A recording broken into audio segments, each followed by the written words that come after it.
Hello, good morning, नमस्कार, प्रणाम सबको। और मिलते हैं इस सीमॉस का प्रैक्टिकल थ्योरी का सेशन में। और आज हम थ्योरी एंड प्रैक्टिकल सेशन में तो आज हम लोग बात करते हैं एक नए मेथड्स के बारे में कि किस तरीके से हम लोग सीमॉस और सीमॉस का जो सर्किट है वो हम लोग प्रोग्रामिंग के हेल्प से बना सकते हैं, मतलब यूजिंग वेरीलॉग प्रोग्रामिंग, है ना।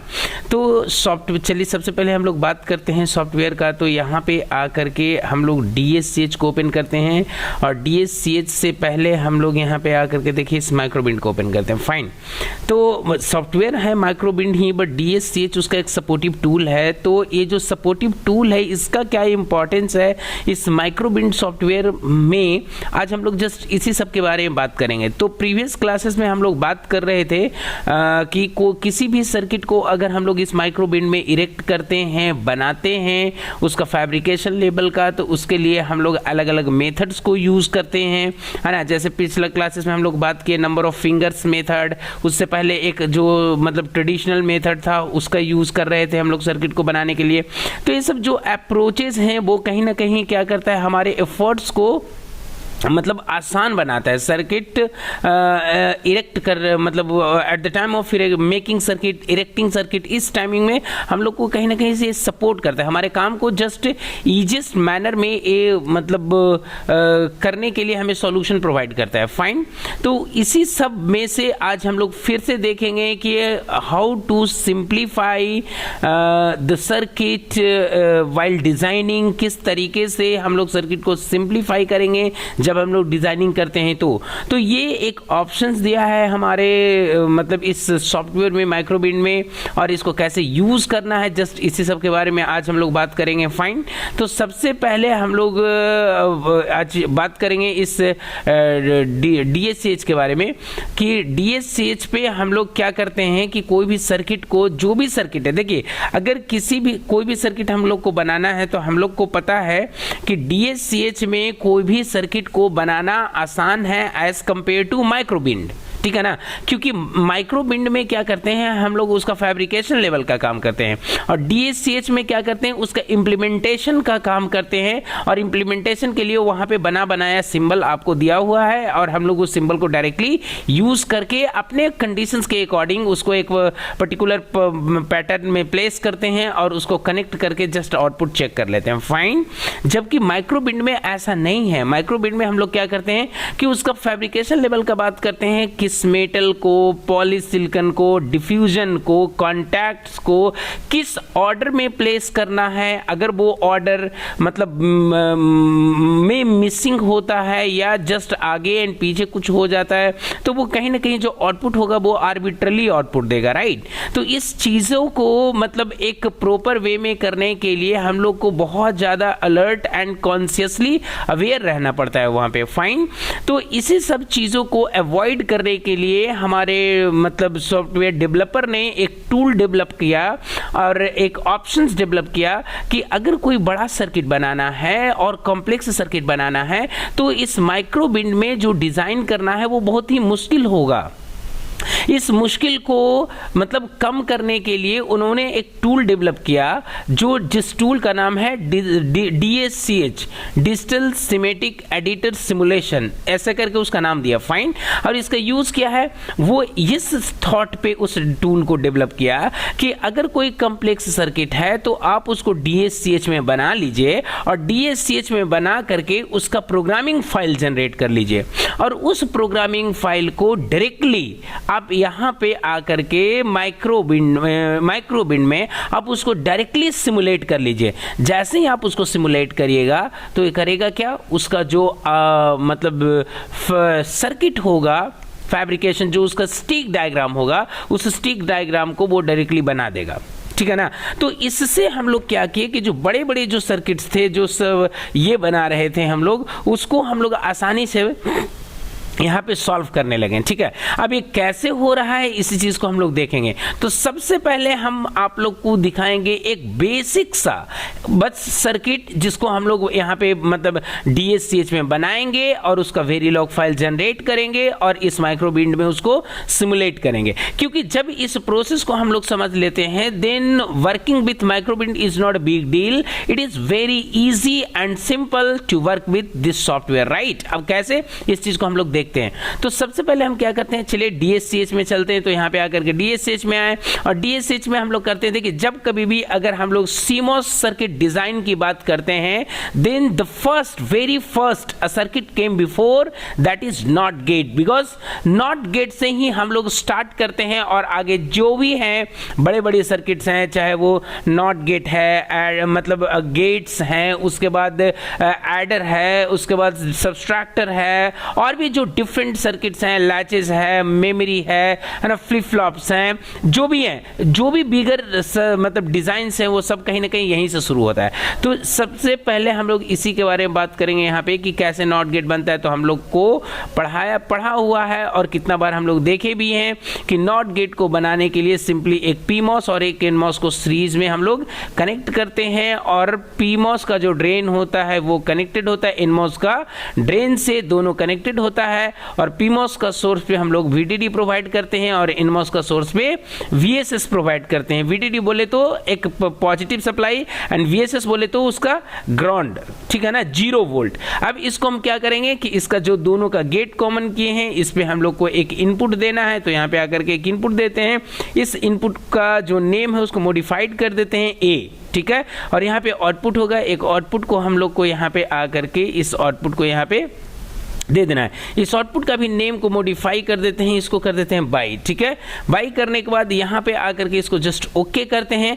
अब हम देखिए यहाँ पे हम लोग क्या किए हैं कि इस DSCH में हमने सर्किट को बना लिया है। अब हमको करना क्या है, सबसे पहला तो यहाँ पे आकर के फाइल में जाकर के इसको सेव एज कर लेंगे। क्योंकि सेव क्यों नहीं किए, सेव एज क्यों कर रहे हैं, क्योंकि हम इस सर्किट को चाहते हैं अपने डिजायरेबल लोकेशन में सेव करने के लिए, इसलिए इसको हम लोग सेव किए हैं। फाइन, तो सेव एज किए हैं, अदरवाइज सिंपली सेव कर देते तो जो इस सॉफ्टवेयर का जो बाय डिफॉल्ट फोल्डर होता ना, वो वहां पे इसको जाकर के मतलब जो बाय डिफॉल्ट लोकेशन को लिया है वहां पे जाकर के इसको सेव कर देता, तो वो खोजना थोड़ा सा मुश्किल होता, राइट। ऐसे हम अपना एक फोल्डर बनाए हुए हैं, बस उसमें इसको सेव कर रहे हैं, राइट। तो यहाँ पे आकर के हम नेम दे देते हैं ऐसे करके, नॉट करके, है ना, एक नेम दिए हैं, और नॉट करने के बाद में इसको हम एक दूसरे नाम से सेव कर देते हैं, नॉट अंडरस्कोर ए कर देते हैं, ठीक है ना। नॉट अंडरस्कोर ए के नाम से इसको सेव किए हैं, क्योंकि नॉट के नाम से पहले भी एक फाइल सेव्ड है, इसलिए तो दोनों मैच ना करे। फाइन, तो यहाँ पे आकर के इसको सेव करते हैं। सेव करने के बाद तुरंत बाद इसी फाइल ऑप्शन में जाएंगे, फाइल मेन्यू में, और जस्ट क्लिक करेंगे तो ड्रॉप डाउन मेन्यू आएगा। उसमें यहाँ पे देखिए कि मतलब जो 6th ऑप्शन है वो है मेक वेरीलॉग फाइल, और नीचे में है जनरेट स्पाइस मतलब स्पाइस फाइल। ये सब क्या है, इसका प्रोग्रामिंग फाइल है। अलग अलग जो कंट्रोलर है वो अलग अलग फाइल को मतलब क्या करता है, मतलब उसको अलग अलग प्रोग्रामिंग फाइल चाहिए, स्पाइस फाइल चाहिए, प्रोग्राम वेरीलॉग फाइल चाहिए, किसी को VSDL चाहिए, समथिंग अलग अलग ये सब प्रोग्रामिंग लैंग्वेज है जो हम लोग VLSI में यूज करते हैं। फाइन, तो यहाँ पे हम क्या किए कि इस सर्किट का, इस सिमेटिक सर्किट का हम यहाँ पे वेरीलॉग फाइल बना लेते हैं, और जैसे ही वेरीलॉग फाइल को यहाँ पे बनाए हैं तो यहाँ पे आकर के देखिए उसका जो है प्रोग्रामिंग है वो जनरेट कर दिया। कैसे, तो इस यहाँ पे समझिए ये वेरीलॉग प्रोग्रामिंग है। तो यहाँ पे लिखा हुआ है मॉड्यूल नॉट, कौन सा बनाए हैं हम लोग, नॉट गेट बनाए हैं। और नॉट में क्या है जी, वेरिएबल कितने हैं, तो यहाँ पे देखिए लिखा है ए एंड बाई, 2 वेरिएबल है। इनपुट कौन सा है, तो यहाँ पे देखिए input is equal to A, output is equal to Y, ठीक है, और बीच में वायर, मतलब ये 3 चीज, मतलब ये 3 चीजें हम लोग यहाँ पे लिए हैं। फिर यहाँ पे देखिए PMOS के लिए लिखा है, तो PMOS अंडरस्कोर 1 बाई, आउटपुट है बाई इज इक्वल टू क्या बोला कि VDD कॉमा ए। ए क्या है, ए मेरा इनपुट है, VDD क्या है, जो उस PMOS पे जो सप्लाई दिया हुआ है वो, ठीक है ना। दोनों का जो डिजायरेबल आपका जो ये है ना, मतलब जो ये लेंथ है वो आपका उसका वो लेंथ है ना, U करके, ठीक है। उसी तरीके से NMOS का भी यहाँ पे दिया हुआ NMOS अंडरस्कोर 2, क्योंकि क्वांटिटी में 1 2 है, और आउटपुट बाई दोनों का कॉमन, और VSS कॉमा ए, ठीक है ना, VSS हम लोग को पता है। अब यहाँ पे देखिए क्या है कि इधर में लिखा है क्या है कि always 2A is equal to A का इनवर्स। A का इन्वर्स कहने का मतलब A इन्वर्ट का ऑप्शन है, फाइन। तो यहाँ पे आकर के कि जो आउटपुट होगा वो हमेशा क्या होगा, A जो होगा वो A का कॉम्प्लीमेंट होगा, फाइन। यहाँ पे हमारा बताया। अब इस चीज़ को हम लोग सिमुलेट करके दे, पहले तो क्या करते हैं, जो वेरीलॉग फाइल बनाए उसको हम लोग सेव कर लेते हैं। तो ये सेव कहाँ पे होगा भाई, ये वही जो बाई डिफ़ॉल्ट मतलब जो जहाँ पे जिस लोकेशन में हम सेव किए थे उसी लोकेशन में इसका .v करके नाम से, मतलब जो नॉट अंडरस्कोर a.v के नाम से ये सेव हो जाएगा, ठीक है ना। और यहीं पे आकर के आप देखेंगे, अगर इसको तो ओके भी नहीं करते हैं, ये तो हो गया मेरा ये फाइल वेरीलॉग फाइल। यहीं पे देखिए हायरार्की दिया हुआ है ऐसे कर करके कि हायरार्की क्या है भाई, और इनपुट है, यहाँ पे आउटपुट है, फिर इनपुट है, इस तरीके से अलग अलग ए दिया हुआ है ना, उसका डिटेल इंफॉर्मेशन। नेट लिस्ट उसका ये मतलब इनपुट का पूरा डिटेल दिया हुआ है ना, इस तरीके से। क्रिटिकल पाथ यहाँ पे कुछ नहीं है, तो वेरीलॉग में आए और इसको आकर के यहाँ पे हम इसको ओके कर लेते हैं, वो ये फाइल वहाँ पे जाकर के सेव हो गया। इसके बाद हमको क्या करना, कुछ नहीं, इसको जस्ट ऐसे ही रहने दीजिए, चाहते हैं तो मिनिमाइज कर लीजिए, ठीक है। और उसके बाद आप यहाँ पे आइए, माइक्रोबिंड को ओपन कर लीजिए। ये माइक्रोबिंड ओपन हुआ, इसको ओपन करने के बाद सीधा यहाँ पे मेरा एक ऑप्शन है इसका मेन्यू बार में, कंपाइल पे क्लिक करते हैं तो उसका जो सेकंड मतलब सेकंड ऑप्शंस हैं है ना, फ्रॉम द टॉप, वो बोलता है क्या कि कंपाइल वेरीलॉग फाइल। इसको हम कंपाइल वेरीलॉग फाइल पे क्लिक किए तो ये पूछ रहा है कि किस लोकेशन में आपका फाइल है, ये डायरेक्ट मतलब उस लोकेशन में मेरे को लेके आया है। तो अब हमको क्या करना है, इसमें सर्च करना है कि वो जो फाइल है वो किस नाम से सेव किए थे। तो हम किए थे नॉट अंडरस्कोर ए के नाम से। तो देखिए यहाँ पे आया नॉट भी आया, नॉट अंडरस्कोर ए भी आया, .v रिप्रेजेंट करता है वेरीलॉग फाइल को। तो यहाँ पे आकर के इसको वेरीलॉग फाइल को सेलेक्ट करते हैं उसका, और यहाँ पे आकर के इसको ओपन करते हैं। ये देखिए वो प्रोग्रामिंग यहाँ पे कॉल हो गया, डायरेक्टली यहाँ पे कॉल हो गया। अब यहाँ पे देखिए क्या है, कंपाइल। हम इसको कंपाइल पे एक बार क्लिक कर देते हैं। जैसे ही कंपाइल पे क्लिक किए तो अब इसको हम क्या करेंगे, बैक टू एडिटर्स में हम लोग चले जाएंगे, यहाँ पे क्लिक करते हैं। अब यहाँ पे आकर के देखिए मेरा जो नॉट गेट है वो बन गया। हाँ, अब यहाँ पे देखिए एक चीज़ जो हम लोग देख रहे हैं और जिस चीज़ को हम लोग समझेंगे, मतलब समझेंगे वो क्या है। तो यहाँ पे जब आकर के अगर आप देखेंगे तो आपको पता चलेगा कि ये जो सर्किट है ना नॉट गेट, ये थोड़ा सा काफ़ी कॉम्प्लेक्स दिख रहा है, जबकि अगर ओरिजिनली हम लोग इसको बनाएंगे तो हम मतलब इतना टफ नहीं होगा और आसान होगा, ठीक है ना। तो यहाँ पे थोड़ा सा है, क्योंकि ये जो सॉफ्टवेयर का है वो उसका अंडरस्टैंडिंग है, जो सॉफ्टवेयर डेवलपर ने जिस तरीके से उसको लिखा है और उसके अकॉर्डिंग जो बना है वो बना करके दे दिया, राइट, ठीक है ना। अब यहाँ पे देखिए क्या है कि ये हमारा देखिए सब एनवेल है, ठीक है ना, एनवेल है। यहाँ पे आपका सबस्ट्रेट ये सब चीज़ लिया, ये देखिए इधर में substrate, P substrate, N substrate, बीच में हमारा ये जो पॉलीसिलिकॉन है ये सब है, और ये सब अलग डिफरेंट मेटल्स हैं, ठीक है ना। अभी डिफरेंट मेटल्स को हम लोग यहाँ पे आकर के क्या किए, उस पर हम लोग एक VDD भी दिए हैं, VSS भी दिए हैं, ठीक है ना। और उसके बाद हम लोग को VDD VSS और यहाँ पे आकर के A एंड बाई, ये तो यहाँ पे क्या है VDD VSS से दोनों तो सप्लाई हो गया 0 वोल्ट और 1 वोल्ट ऐसे करके, और यहाँ पे आगे मतलब एक मैक्सिमम और एक मिनिमम वोल्टेज, और A मेरा इनपुट हो गया क्लॉक, देखिए एक क्लॉक हो गया, और यहाँ पे आकर के A आउटपुट बाई हो गया। तो ये सब कुछ यहाँ पे दिख रहा है। अब हमको क्या करना है, इसको सिमुलेट करके देखना है। तो सिमुलेट करने के लिए सबसे पहले हम चले जाएंगे यहाँ पे आकर के रन सिमुलेशन में। रन सिमुलेशन में क्लिक किए, A मेरा देखिए नॉट गेट का आउटपुट दिखा दिया कि जब इनपुट इज इक्वल टू 0 है तो आउटपुट 1 है, इनपुट जब 1 हुआ है तो आउटपुट 0 हुआ है ना। तो इस तरीके से हम लोग क्या कर सकते हैं कि किसी भी सर्किट को DSCH में बना करके और उसको डायरेक्टली माइक्रोबिंड में हम लोग सिमुलेट कर सकते हैं। ये भी एक सिंपलेस्ट मेथड है, अगर कोई मतलब कॉम्प्लेक्स सर्किट है आपको बनाना है तो उसको सॉल्व करने का, फाइन। इसी तरीके से कुछ और हम लोग दिखाते हैं, है ना, यहाँ पे आकर के कि सर्किट को और भी हम लोग कैसे बनाएंगे। अगर बस सेव करना है तो उसको कर लीजिए, नहीं तो हम यहाँ पे आकर के जस्ट उसको हम न्यू कर देते हैं, ठीक है, फ्रेश न्यू कर दिए हैं। और इसके बाद यहाँ पे आकर के हम करते हैं 1 मिनट, यहाँ पे सिलेक्ट फॉन्ट में, ठीक है, कोई दिक्कत नहीं। और यहाँ पे आ जाते हैं DSCH में, और इस DSCH में हम लोग करेंगे क्या, तो थोड़ा सा एक और काम हम कर लेते हैं। या चलिए इसको हटा ही देते हैं, इसको न्यू ही कर देते हैं, कोई बात नहीं। और यहाँ पे आकर के कोई दूसरा सर्किट बनाते हैं। जैसे हम बना लेते हैं, इस बार बना लेते हैं कौन सा, कुछ और भी बना लेते हैं।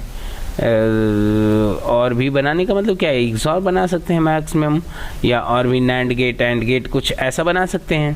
तो सबसे पहले चलिए PMOS सीरीज में नहीं, इसको PMOS को पैरेलल में कर लेते हैं। ये हाँ ठीक है, पैरेलल में रखते हैं और यहाँ पे आकर के इसको सीरीज में कर लेते हैं, ठीक है ना, 2 सीरीज में कर लेते हैं। ओके, और इस तरीके से इस PMOS NMOS को यहाँ पे कनेक्ट कर लिए हैं। इस PMOS NMOS को हम लोग यहाँ पे कनेक्ट कर लेंगे, इस PMOS NMOS को इधर में कनेक्ट कर लिए, ठीक है। अब यहाँ पे आकर के क्या करेंगे, 2 इनपुट ले लेंगे। एक इनपुट हम लोग यहाँ से इसको दे देंगे और दूसरा इनपुट हम लोग यहाँ पे आकर के हाँ इसको दे देते हैं। इस दोनों इनपुट को अपडेट करके इसको A कर देते हैं इनपुट को, और इसको हम B कर देते हैं, ठीक है, AB हो गया। इसके बाद क्या करेंगे कि इस दोनों को हम यहाँ से शॉर्ट करेंगे, पैरेलली यहाँ पे शॉर्ट करेंगे और इसको जस्ट यहाँ से एक आउटपुट निकालेंगे, यहाँ पे आकर के इस आउटपुट को देंगे, इसको हम बाई कर देंगे, ठीक है। ऐसे करके बाई कर देते हैं, इसको ओके कर देते हैं। और इसका PMOS को सोर्स पे VDD दे दिए, NMOS को सोर्स पे VSS दे दिए, ठीक है। तो यहाँ पे बाई अभी देने का कोई मतलब नहीं है फिलहाल, क्योंकि हम इसको थोड़ा सा ये करके देखना चाहते हैं, तो इस बाई को हम हटा लेते हैं, ठीक है। अब इसके बाद क्या करना है कि हमको एक और PMOS NMOS लेना है, तो हम यहाँ पे आकर के एक और PMOS ले लेते हैं, ठीक है, और यहाँ पे आकर के एक और NMOS ले लेते हैं, ठीक है, ऐसा। और इसको हम यहाँ पे आकर के नॉट गेट से कनेक्ट कर देते हैं। और इधर में आ जाने के बाद इसको हम सबसे पहले इसको यहाँ पे आकर के इसको हटा लेते हैं इधर में, ठीक है। यहाँ पे आकर के इसको जस्ट कनेक्ट कर देते हैं और इसको यहाँ पे VDD दे देते हैं, इसको यहाँ पे क्या करते हैं, ग्राउंड करते हैं, ठीक है ना, ऐसा। अब यहाँ पे आकर के देखिए क्या करते हैं कि इसको सबसे पहले ऑल करते हैं, उसके बाद हम क्या करेंगे, तो यहाँ पे आकर के इसको फाइल में जाकर के सेव एज करेंगे और इसको AND_A कर देते हैं, सो दैट कि थोड़ा सा स्पेशल इसका हो। सेव किए, सेव करने के बाद फाइल में जाकर के मेक वेरीलॉग फाइल पे क्लिक करते हैं। देखिए ये सर्किट बन गया एंड गेट का, इसको जस्ट ओके कर देते हैं और इसको मिनिमाइज करने के बाद में फिर से हम लोग माइक्रोबिन पे चले जाते हैं और सीधा यहाँ पे कंपाइल वेरीलॉग फाइल में आकर के उसको सर्च कर लेंगे हम लोग, एंड को सर्च करेंगे, एंड ऐसे करके, है ना। तो इसका वेरीलॉग फाइल कहाँ पे चला गया भाई, एंड इधर में ही होना चाहिए। देखिए यहाँ पे वेरीलॉग फाइल है, यहाँ पे आ जाने के बाद इसको जस्ट ओपन करेंगे। ओपन करने के बाद ये जो फाइल आएगा इसको यहाँ पे कंपाइल करेंगे। यहाँ पे देखिए सर्किट बन गया, इसको बैक टू एडिटर करने के बाद ये सर्किट यहाँ पे बन गया ऐसा। और बनने के बाद इसको डायरेक्टली ये सर्किट काफ़ी ही मतलब रीड करना काफ़ी मतलब कॉम्प्लेक्स हो जाएगा इसको, राइट। सीधा हम लोग उसको जस्ट आउटपुट चेक कर सकते हैं, है ना, कि क्या है। तो यहाँ पे आकर के इसको रन सिमुलेशन कर लेते हैं। तो देखिए मेरा एंड गेट का आउटपुट हो जाएगा, क्योंकि जो क्लॉक हो गया थोड़ा बड़ा हो गया है। तो अब देखिए यहाँ पे क्या हुआ है, यहाँ पे 0 1 है, तो इधर 0 है और यहाँ पे 1 1 1 1, यहाँ पे देखिए 1 1 है, यहाँ पे देखिए 1 1 है, तो यहाँ से देखिए 1 हुआ है, 1 है, ऐसे कर करके आउटपुट आपको दिखा रहा है 1 0 है। तो यहाँ पे 1 0 है, तो उसके रिस्पेक्ट में ये ओके। इसी तरीके से हम लोग क्या करेंगे, कोई भी सर्किट को बनाएंगे और बना करके जस्ट इस प्लेटफॉर्म पे हम लोग चेक करेंगे। और आज का क्लास हम लोग यहीं पे इसी के साथ ख़त्म करते हैं। If you have any question, any suggestion, just write below in the comment box, I would love to answer them. Thank you so much for being with us.